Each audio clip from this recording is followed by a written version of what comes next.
Don Dowd, your host for Mystery Time. Tonight, as every Thursday night, Mystery Time turns to the classics of literature to bring you Mystery Classics. Great stories of the past brought vividly alive by famous stars. Our star tonight, Michael Redgrave. Our classic, the famous sardonic tale by Nikolai Gogol titled The Overcoat.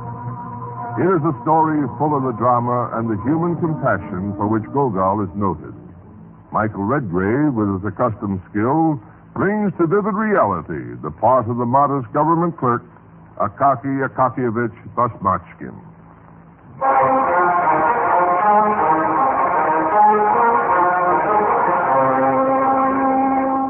Yes, that's my name. Akaky Akakievich Basmachkin. Born in St. Petersburg, March the 29th, 1780. Died in St. Petersburg, February the 1st, 1830. Oh, yes, I'm afraid I'm dead. Now, this story of the overcoat is really the story of my death. In actual fact, it was an overcoat that proved the death of me. Although I find heaven a little milder than St. Petersburg, at least in the winter, even so, it was an overcoat that... Akaky Akakievich! Yes, Your Honor, immediately, Your Honor. At once. You see, my profession is, or rather it was, that of a government clerk. Whatever else happened in my department, I was always to be found at the same desk, engaged in the same work. And, you see, I was a copying clerk, and more than that, I never aspired to be. Akaky Akakievich! Coming, sir? Yes, sir. Yes. Copy this. Certainly, sir, at once. Oh, and this other one. Here now. This to be copied, sir? Well, no. I want you to alter the headings for me. Oh, and turn it from the first person singular into the third. First person into the... Turn all the I's into he's, man. That's simple enough, isn't it? Well, if you really think so. Of course, I'm not all used to, that kind of work, but it's not quite what I was... All right. Just copy it then. So, copy it I did. And at the end of the year, I could be sure that my work would have paid me just what it always had paid me.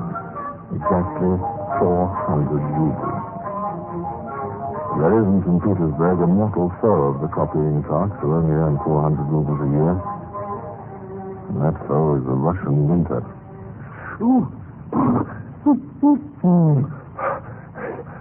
Frozen to death, Peter Vasilievich. Oh, but my dear man, what can you expect with an overcoat like that? Overcoat like what? But it's a regular sieve. It's full of holes. And there, across the shoulder, it's worn through. But it isn't an overcoat at all. It's not even got a collar left. Oh, but Peter Vasilievich, I had to have most of the collar made into a patch for the elbow here. Oh, for goodness sake, Akaky Akakievich, go and get a new one. But before it falls to pieces entirely. There were no two ways about it. I did need a new overcoat. But overcoats cost money, and money was hard to come by. In any case, perhaps the overcoat could be patched again. Grigory Petrovich, the tailor, could do it if he didn't mind, too. And provided he could stay sober long enough. Well, I decided to call and see him. Come in. Good evening, Grigory Petrovich. Look, you see, I brought you this... And you brought me what, Akaky Akakievich? It's like this, Grigory Petrovich. This overcoat of mine is, you see, it's got a little bit thin here and there. Though it's perfectly good everywhere else. You see, it's strong as anything. All it's good for is making foot claws. No, I don't want to do that. Wrap them around your feet when it gets a bit cold. No, but what about... You'll have to get a new one. Get a new one? But... Grigory Petrovich, I haven't got the money for a new one. Well, to get a new one. New overcoat. Well, if I did get a new one, how much? New cost? Yes. Well, say, 150 rubles or so. 150 rubles? For an overcoat? Of course, I knew that Grigory Petrovich, the tailor, was making a fine new coat for 80 rubles. But where were 80 rubles to be found?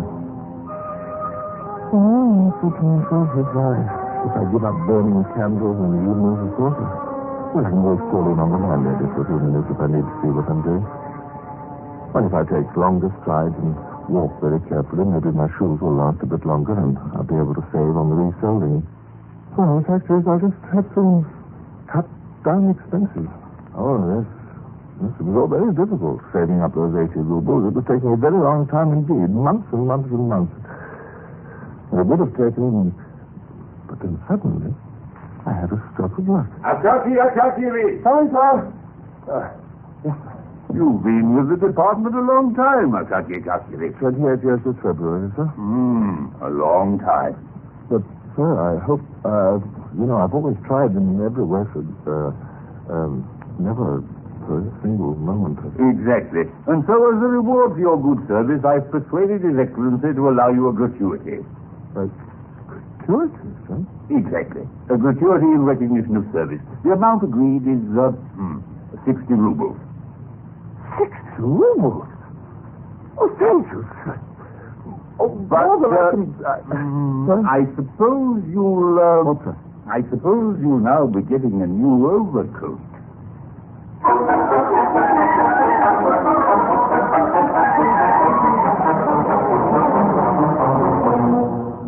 Well, there it is.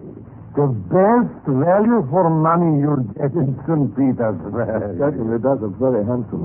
It looks really a beautiful overcoat. So, if I didn't live in a small street without a signboard, you understand? If I hadn't known you for too long, Akaki. Yes, I appreciate that, Grigori. Not that any other tailor would agree to take a mere 12 rubles for all his trouble. Yeah. On an Street prospect, you'd pay. They'd ask you at least 75. Oh, yes, of course, I should never do And of course, there were the extra buttonholes and what we saved you by using cat fur for the collar. Yes. And the calico lining, of course.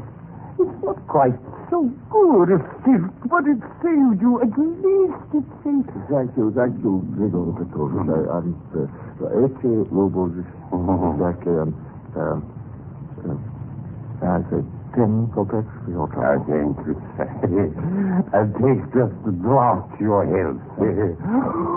A very smart, well-tailored overcoat. So, I got my new overcoat at last. And there was no doubt about it. The overcoat was a good one. The cloth was thick and the coat was warm. Even though the wind was whistling through the streets as I walked to work next morning.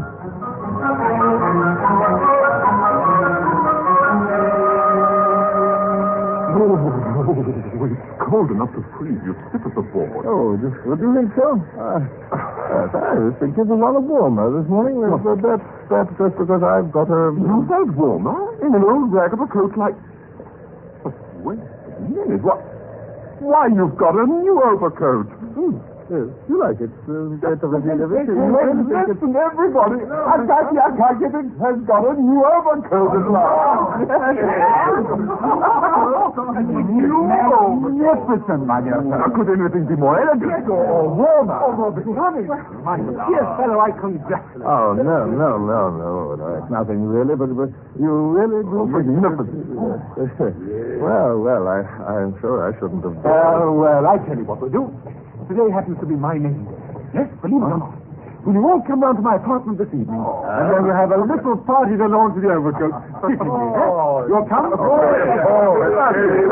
Thank you. Splendid. And you'll come too, Akaki. Well, it is really very kind that you think that... Splendid. And, of course, you'll bring your overcoat.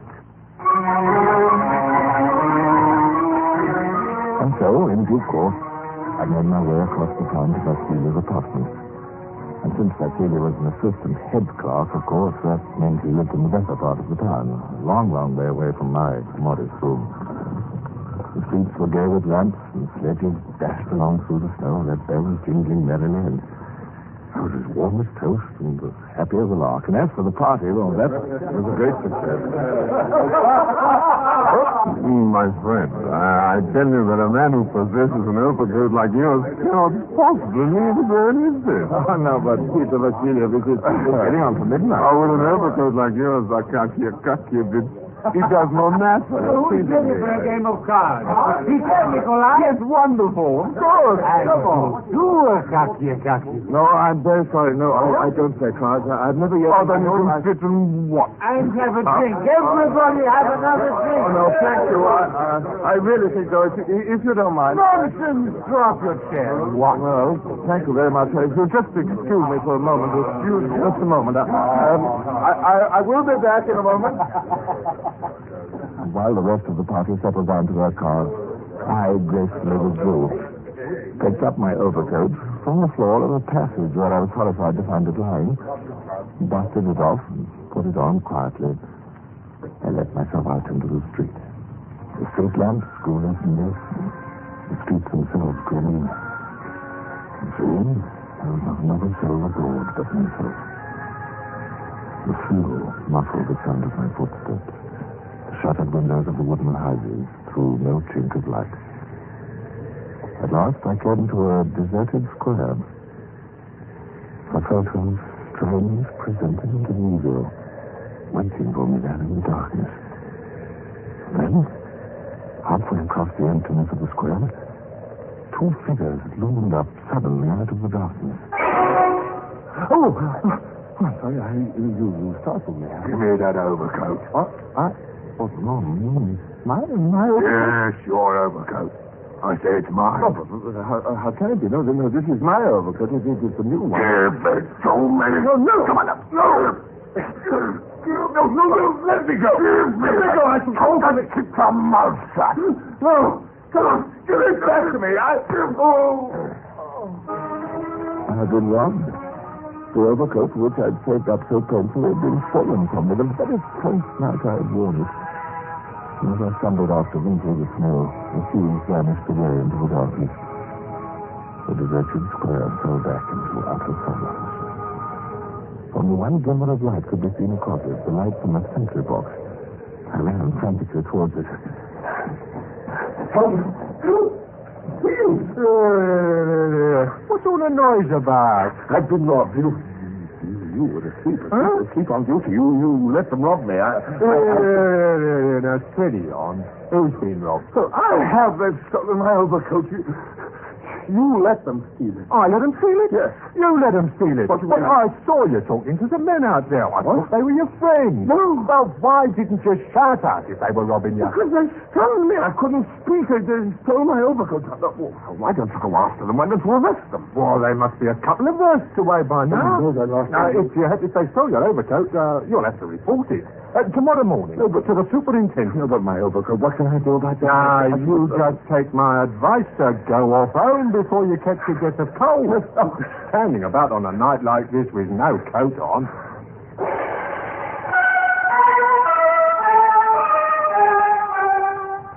First thing the following morning, I was there at the superintendent's door. At last, after exercising my authority for the very first time in my life, admittedly only to a fellow clerk, I was ushered into the superintendent's presence. There I told my story in all its agonizing detail.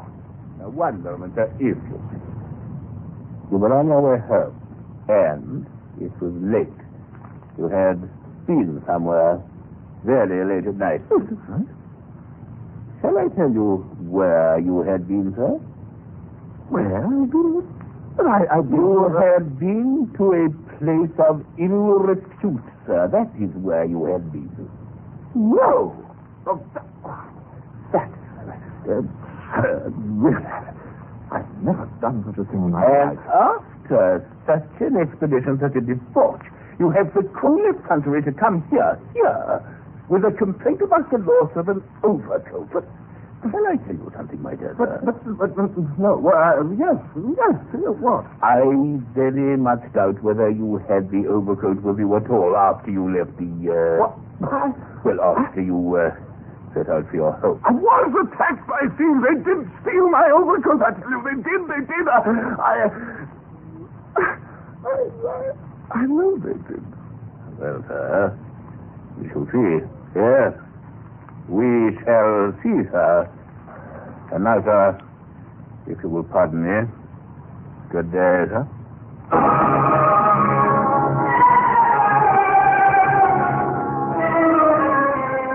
That was the first day in my life that I'd been absent from my desk at the department. The following day, I was back at my desk once more, copying. But the news of the loss of my overcoat was on everybody's lips, and I was the sad recipient of much sympathy and much well-intentioned advice. Too bad about your overcoat, my dear fellow. Incredibly bad luck. You know, I really wish you hadn't slipped away like that on your own. If you'd waited for the others, it probably wouldn't have happened at all. No, Vasily Ilyarovich, but, I was very tired. Oh, look, there's only one thing to be done. You must go and see His Excellency. Now, tell him the whole story and persuade him to take the matter up for you in proper quarters. His Excellency? He would do that, do you think? Of course he would, I'm sure of it. A person of some authority, that's what he is. A person of considerable authority. But will he be able to get my overcoat back? Well, if His Excellency can't, who could?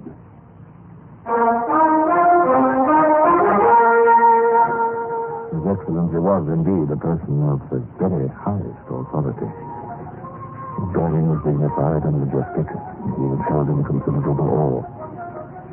His Excellency was a man who believed in putting people in their proper place and keeping them there.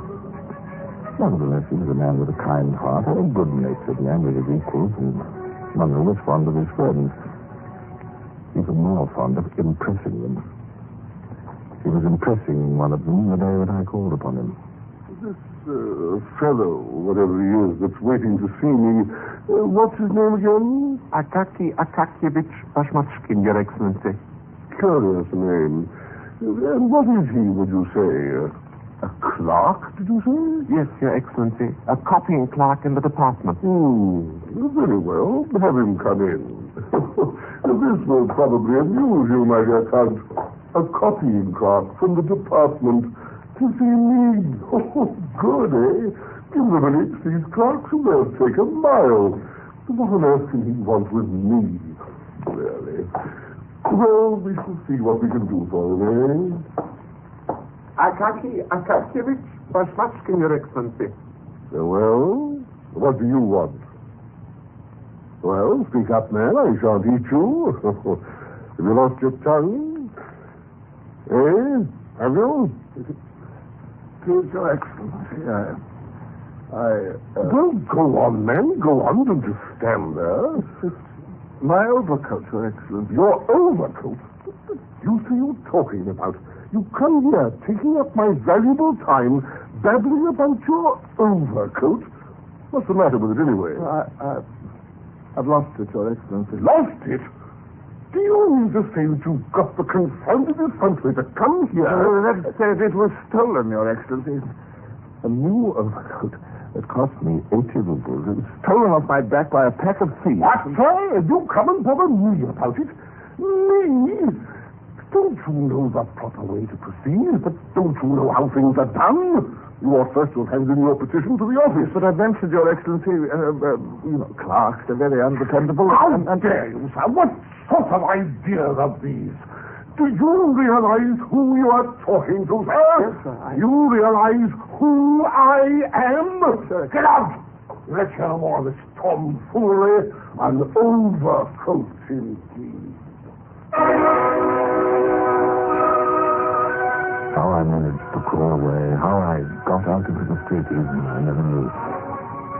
In all my life, I've never been so severely reprimanded by a person of such authority.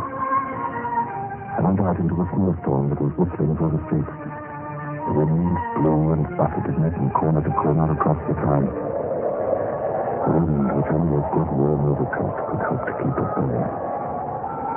And by the time I reached my cheerless room, I was frozen to the marrow. The holy saints protect you, sir. You must get to bed at once. Oh, dear, it may be your death you've caught. It was my death that I'd caught. The next day I was in a fever. And the day after that I was delirious. And the day after that in a coma. And the day after that I was dead. Yes, Akaki Akakievich Bashmatskin was dead. A creature had departed this life whose cause no man could champion, who was dear to no one, unmissed by no one. It was several days before I was even missed in the department, for there was very little copying required at that time. And when I had been missed, a porter was sent to inquire about me. Did you go to his room? That's right, sir. Well, didn't I tell you to bring him back with you? I want an explanation. Where is he? He couldn't come, sir. Why? Is he ill or something? Not exactly, sir. What the devil is the matter with him then?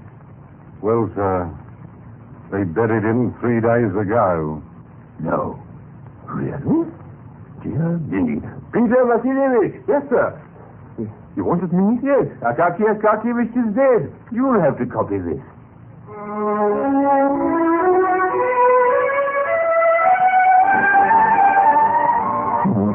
I'm afraid that Akaki Akakiyevich was not missed very much by anyone. My landlady sold my few possessions to pay the doctor's bill and funeral expenses. And somewhere in St. Petersburg, a man was wearing my overcoat. But when the news of my death had chanced to reach him, one man did feel a twinge of conscience on my behalf, and that man was a person of great authority. Yes, in some ways, perhaps I was a little abrupt with the fellow. You know what I am, all bark and no bite. As a matter of fact, after I'd thought it over for a day or two, I sent one of my clerks round to get a few particulars. The fellow had lost his overcoat, of all ridiculous things. But when my man arrived, they told him the fellow was dead. Too bad, you see. Too late to do anything for him. No, Count, I must be off. Charming evening, charming. No, don't come down to the door. Far too cold. This winter really has been bitter. Terrible night. His Excellency was helped into his warm fur coat and climbed into his sledge. His driver cracked the whip, and the sledge moved off down the street.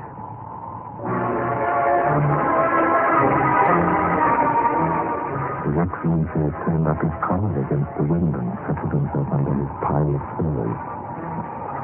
Suddenly, he got a tug at his fur collar. The wind rose wildly. He started out of his doors to see a man standing on the sledge beside him. A short, unimportant little man with a small bald patch, without an overcoat. Your Excellency. No, it's not you that I want. It's your overcoat. You refused to help me, and you were arrogant. You didn't care about my overcoat. Now, give me yours.